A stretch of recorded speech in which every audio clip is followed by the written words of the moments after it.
Olá pessoal, boa tarde a todos e a todos. Agradeço a participação de vocês para acompanhar esse que será o nosso último painel do Summit de Saúde Financeira da FEBRABAN, um evento conduzido em cooperação com o Banco Central do Brasil. E hoje nós vamos discutir temas extremamente relevantes para toda a sociedade. Nós teremos aqui convidados e convidadas que vão abrilhantar o nosso painel com boas práticas do que está sendo feito, não só pelas instituições financeiras, mas também pelos órgãos de defesa e proteção do consumidor. Vai ser um excelente momento para vocês que estão nos ouvindo entender um pouco mais do que está sendo feito, o que está sendo proposto para a sociedade, no olhar para o jovem, para a criança, para o adulto, para o idoso, em diferentes momentos da sua vida e também nos seus diferentes momentos de vulnerabilidade. É um olhar do setor bancário para o futuro, incorporando tecnologia. Vocês acompanharam nos painéis anteriores o uso massivo através da tecnologia, proporcionando inovação e avanço para que, de fato, os conteúdos cheguem no consumidor no momento certo, na história de vida de cada consumidor dentro da sua jornada.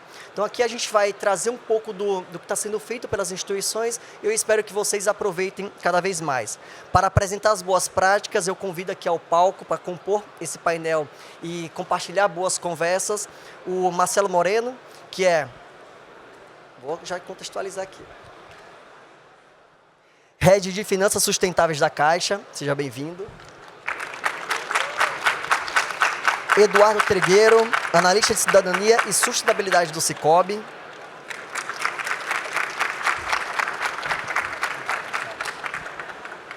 Josi Guedes, gerente de soluções na diretoria de clientes, mercado de pessoa física do Banco do Brasil. Seja bem-vinda, Josi.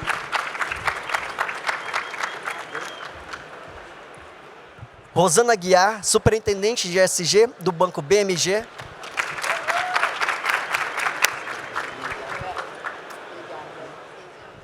E para abrilhantar ainda mais, Cláudia Silvano, diretora do PROCON Estadual do Paraná e professora do curso de Direito do Consumidor.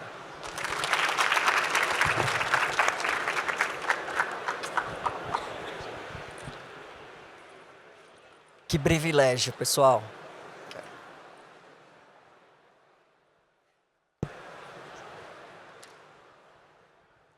Um evento de tecnologia usando papel. Obrigado, Melody. Obrigado, pessoal, também. Era só um quebra-gelo. É só um quebra-gelo. E eu imagino esse tamanho todo, esses braços todos com um monte de papel, isso aí ia dar confusão. Bom, para mim é um privilégio ter vocês aqui, pessoas que estão no nosso dia a dia, proporcionando e pensando, né, dentro das instituições os melhores caminhos e as melhores boas práticas para chegar no consumidor a melhor orientação financeira, diferentes tipos de perfil de consumidor. Então, vamos começar a nossa conversa. Eu convido aqui primeiro para trazer para a gente o Marcelo, o Moreno, da Caixa. Como que a Caixa concilia o papel de agente de políticas públicas com o banco comercial, atuando com a educação financeira no tripé, escola, jovens e famílias. Traga um pouco para a gente das boas práticas da Caixa. Obrigado, Elton, pela oportunidade de compartilhar um pouco da nossa experiência. Não é a primeira vez que me chamam de Marcelo. Tem um jogador super famoso, né, o Marcelo Moreno. Eu queria jogar a bola igual ele, mas o meu nome é Moreno. Eu trabalho na Caixa há 20 anos. Hoje eu estou respondendo pela área de finanças sustentáveis e bancarização. E um dos nossos mandatos é justamente o de educação financeira. E para falar um pouco desse tripé, eu vou contar uma historinha para vocês, né? No ano passado, no início de 2024, a gente recebeu um grande desafio do governo federal. Então, como a Caixa é um dos principais agentes de políticas públicas do governo, né, um braço forte ali de apoio às nossas políticas, especialmente as de transferência de renda, a gente recebeu esse desafio de implementar o programa Pé de Meia, né, que é um programa lindo, né, de combate à evasão escolar, mirando o futuro, né, dos nossos jovens, né, como a gente consegue reforçar a importância da educação na transformação do país, né. E o Pé de Meia, ele veio como um desafio grande porque a gente tinha como mandato fazer o pagamento desse benefício para esses milhões de jovens, né? A gente está falando hoje de quase 4 milhões de jovens beneficiados pelo programa, né? E de um investimento da ordem de 12 bilhões de reais por ano, né? Então, um desafio enorme. Mas, para além desse papel, né, dessa prestação de serviço público, como que a gente conseguiria agregar valor à vida desses jovens, né, transformar de fato esse benefício em algo que pudesse ensiná-los, né, a lidar com o sistema financeiro, pensando que para muitos deles, né, seria a primeira experiência com uma gestão de uma conta bancária. E até estava comentando com a Josi mais cedo, né, a Caixa não é talvez a marca que mais comunica com o jovem, né? A gente, talvez no imaginário da maioria das pessoas, né, o cliente da Caixa é aquele cliente que vai financiar uma casa própria, né, ou é um velhinho que ainda tem uma poupança, né? Então a gente tinha esse desafio, né, de rejuvenescer a marca, né, e de como se conectar com o jovem, que era um cliente que a gente não estava tão habituado a lidar no nosso dia a dia, né? E para isso a gente teve um grande insight, que foi retomar os poupançudos, né? Os poupançudos foram criados em 2006. Naquela época o intuito do poupançudo, não sei se todos vão se lembrar, era um cofrinho, né, um cofrinho de plástico, né, de acrílico, que incentivava as pessoas a pouparem, né? Então as pessoas que faziam poupança na Caixa, e era especificamente poupança, o produto poupança, elas recebiam um cofrinho. O Banco Central deve ter detestado, né, porque a gente reteve muita moeda em casa, né, as pessoas começaram a guardar moedas nos cofrinhos, mas a ideia do produto era realmente estimular o hábito de poupança, né? E nesse novo contexto, né, a nossa ideia era de que esse produto, de que esses personagens, né, eles assumissem um novo papel na sociedade, né? E a gente recriou os perfis, então eles têm, cada poupançudo hoje tem uma identidade própria, né? Tem um objetivo, né, um tema que eles carregam consigo, e a gente tem usado esses poupançudos para interagir com o jovem, né? Então, por meio do Caixa Tem, que é a nossa principal ferramenta de pagamento de benefícios sociais, a gente faz essas interações, a gente cria algumas mensagerias, né, para os jovens, para que eles entendam, né, como lidar com esses recursos. Mas para além dos jovens, e aí voltando à sua pergunta, né, Welton, a gente percebeu, estudando esse público, o quanto o jovem hoje ele consegue ser um vetor de informação, de disseminação da educação financeira para dentro das suas casas, né? Então, muitas dessas famílias, né, os pais, eles tiveram que abdicar dos estudos, né, e hoje eles conseguem manter os seus filhos estudando na escola, claro, com o apoio do benefício social, mas eles também têm um déficit de educação financeira, né? Então a gente percebeu que se a gente capacitar esse jovem, né, se a gente investir nesse jovem, ensiná-lo a fazer gestão de recursos, né, desde cedo, além de garantir um futuro melhor para ele, a gente também consegue gerar uma transformação da família, né? E a partir disso, a gente começou a prospectar parcerias. Então, um grande parceiro da Caixa hoje é o Instituto Ânima, com o projeto Carretel. Não vou me aprofundar muito no projeto, mas é um projeto interessantíssimo, porque ele trabalha justamente na base, ele trabalha nas escolas públicas, formando professores para que eles possam disseminar conteúdos de educação financeira. Então, é uma especialização que a gente está formando professores da rede pública. Esses professores, eles se especializam e repassam esses conceitos para os alunos.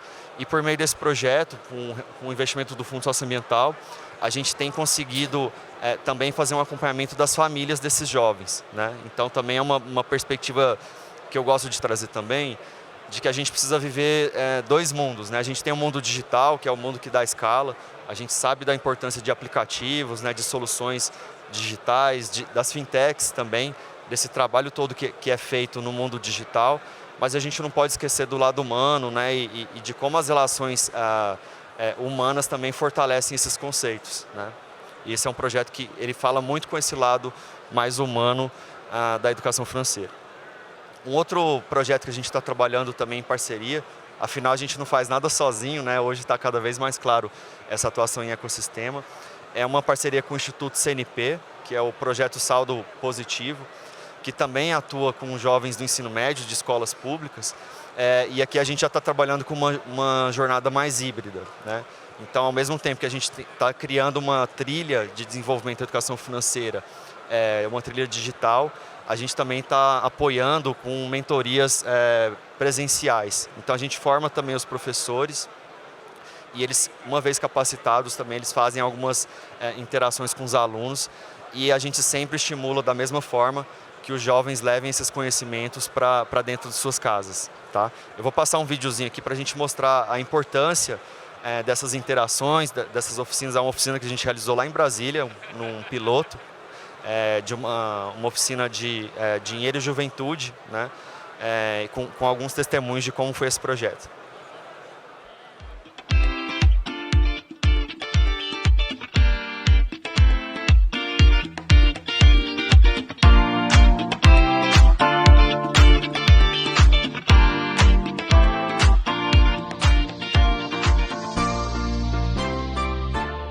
Sobre educação financeira eu não entendia muito, agora eu entendo que não é só gastar, ganhar ou perder dinheiro, eu entendo que tem muito mais sobre isso, tem uma questão emocional por trás, tem tudo uma inteligência por trás e eu percebi que eu vou levar isso para minha vida. E hoje eu saí daqui sabendo como administrar o meu dinheiro. Que é essencial, que deve ser trabalhado, no meu ponto de vista, desde a base, né? Desde pequenininho seria muito interessante.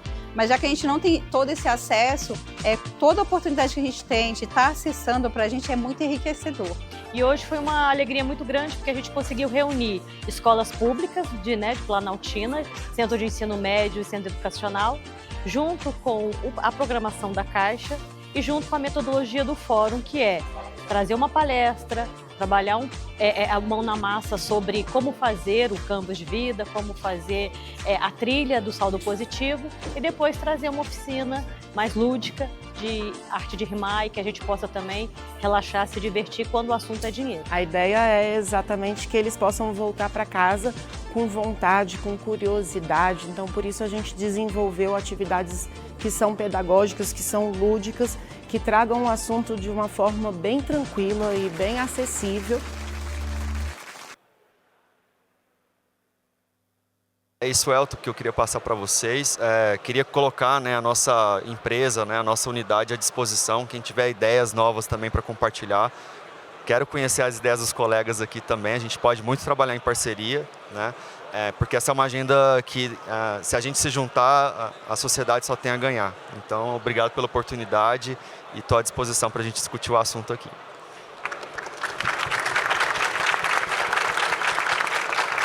Moreno, é bem legal. Ontem o presidente da Caixa comentou, né, sobre essa questão da transformação digital dentro do banco, né, exatamente para levar ainda mais essa capilaridade que o banco tem de chegar nos programas sociais e, de fato, trazer isso para esse olhar para que os jovens e levar a orientação financeira desde a base. Vocês estão trazendo, exatamente, levando o pé de meia para esse público que é o primeiro salário, vamos dizer assim, né, que é fruto de um trabalho de um ano todo, de estudo, para concluir. E o que eu faço com isso, né? Então, trazer a orientação nesse momento é fundamental para começar desde já a mudar a relação dele com o sistema financeiro e com as próprias finanças pessoais. Então, parabéns. Conecto o teu tema com aqui o Cicobi. Eduardo, o Cicobi já vem fazendo um trabalho de longas datas. O Feltrin, o Amaury comentou na parte da manhã, foi o primeiro diretor de cidadania financeira do Banco Central, então foi a pessoa que levou esse tema para o Brasil. Ele hoje está dentro do Cicobi, reforçando ainda mais essa pauta. A gente tem muito a agradecer ao Feltrin, então já faço menção aqui ao grande colega, faz parte do nosso comitê SG. Então, quando falamos de educação financeira e o seu impacto, né, na transformação do comportamento da população, é fundamental incluir alguns públicos, né, crianças e os jovens, que é o que vocês trouxeram, né, desde já começar a formar essa nova geração, né, com consciência diferente, que muitas vezes não foi passado pelos seus familiares porque eles não tiveram essa oportunidade, né, e agora a gente tem a oportunidade de levar para esse público, né. Então, ensinar desde cedo o valor do dinheiro e a importância da poupança, de poupar em si, né, de fato, nós vamos conseguir transformar essa geração que começa agora com adultos muito mais conscientes e conscientes financeiramente, né? Então, fala pra gente, dentro do Departamento de Cidadania Financeira do Cicobi, como que vocês estão trabalhando esse tema com jovens e crianças? Ok. Boa tarde, Welton. Boa tarde aos colegas painelistas. Boa tarde ao nosso público, né, que separou um tempinho para prestigiar a gente, né? Febrabantec, né? A gente fala tanto de tecnologia, de repente a gente está aqui falando de educação financeira, mas vai ter tecnologia, enfim. Vez ou outra a gente está conseguindo aí, junto com os nossos desafios do dia a dia, envolver as duas temáticas, né, para promover da melhor maneira possível o assunto para as comunidades, enfim, não só cooperados do Cicobi, mas dos diversos sistemas, também das comunidades de uma maneira geral. Bom, hoje o Cicobi mantém um ecossistema de educação financeira com diversas soluções, né, que vão desde soluções como podcasts, videocasts, enfim, até soluções mais robustas que envolvem cursos, workshops e por aí vai. Mas para trazer para essa pauta eu queria destacar o programa Financinhas, né? Esse é um programa que nasceu dentro de casa, através de uma coleção de livros infantis que falam sobre educação financeira para crianças e jovens, né? Tô, inclusive com o bottom do Caio aqui, que é um dos personagens. E a ideia é exatamente essa, trazer de uma forma mais lúdica como a educação financeira pode ser inserida na rotina das crianças. Então isso começou dentro do Cicobi. Hoje essa coleção ela é composta por 4 livros e mais 2 animações. A gente tem um projeto de desenvolver mais animações ainda durante o ano de 2025. E os nossos voluntários costumam ainda, aliás, utilizar esses livros e as animações como objetos de aprendizagem em ações pontuais que acontecem dentro da própria cooperativa, em praças, escolas, igrejas, enfim. E aí, a partir dali mais ou menos do ano de 2018, 2019, quando a gente teve o advento da inserção da educação financeira como tema transversal na Base Nacional Comum Curricular, a gente pensou na possibilidade de estruturar todas essas atividades que os nossos voluntários faziam e ainda fazem, para que ajudássemos os professores do Ensino Fundamental 1 a executar também essas atividades dentro de sala de aula, e assim nasce a segunda frente, né, de atuação do programa Financinhas, que é o Financinhas nas escolas. Então a ideia do programa é dar esse suporte para que os professores do ensino fundamental consigam conciliar a atividade de educação financeira com o currículo escolar. Como o assunto hoje é tratado de maneira transversal na BNCC, que é a Base Nacional Comum Curricular, a ideia é que os professores se aproveitem das disciplinas que já existem no currículo escolar, como é o caso de português, matemática, ciências naturais, enfim, e conciliar a atividade de educação financeira com esses assuntos. E como que funciona nessa parceria?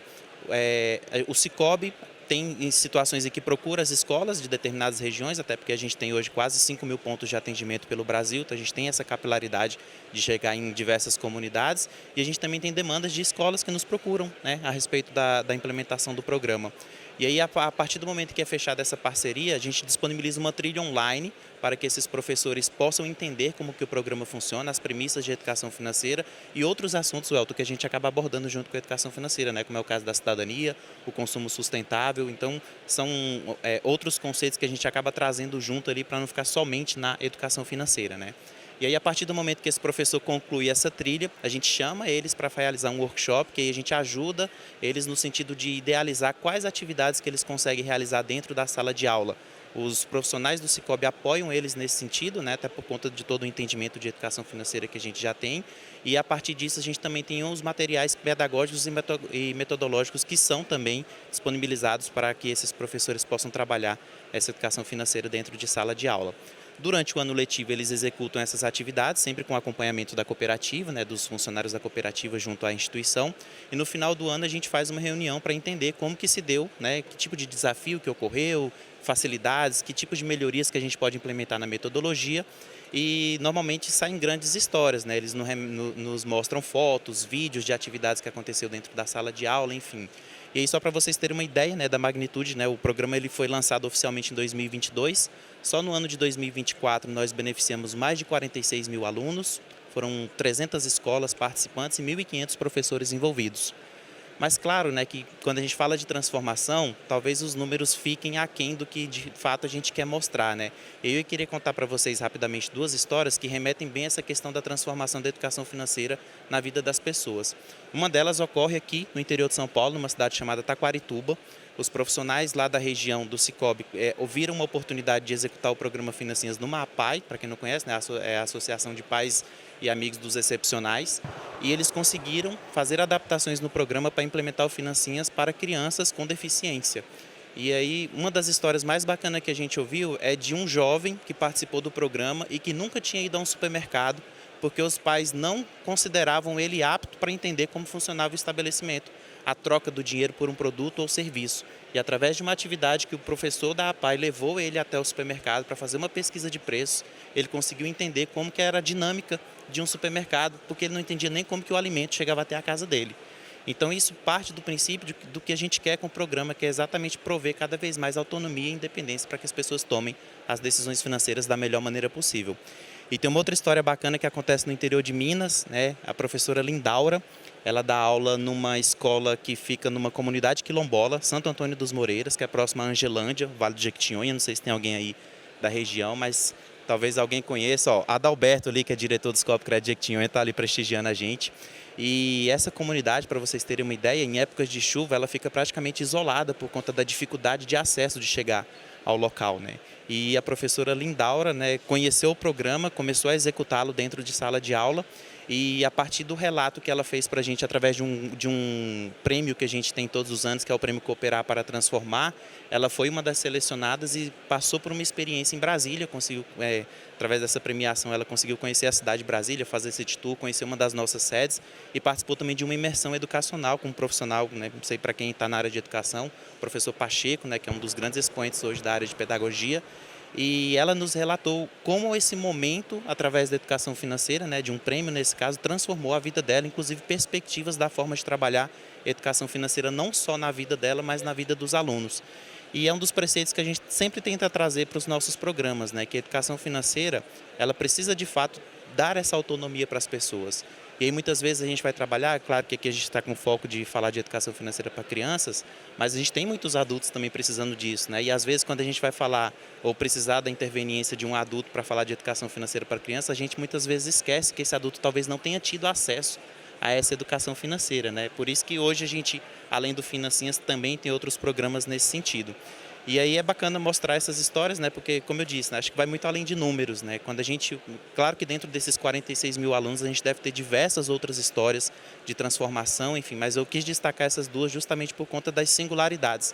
Porque talvez para muitas pessoas, né, a primeira dificuldade, por exemplo, para um aluno da escola especial da APAE ou para uma professora que está numa comunidade quilombola distante dos grandes centros, seria, talvez não seja possível aplicar um programa como esse nas nossas comunidades. E né, desde que a gente tenha, claro, todo o conhecimento e todo o apoio como o Cicobi tem procurado levar para essas comunidades, tá? E aí eu deixo o convite para vocês, né? Vocês estão vendo algumas imagens ali da coleção Financinhas. Quem quiser ter acesso aos livros, no site do Instituto Cicobi, né, que é institutocicobi.org.br, vocês conseguem fazer o download dos livros em PDF.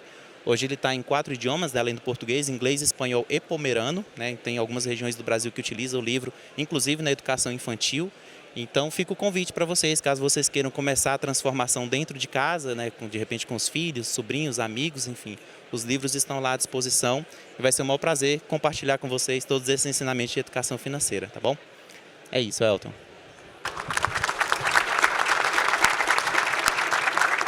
É muito legal, né, pessoal? Que o meu papel aqui de moderador é delicioso, assim, porque é o que a gente vive isso diariamente, né?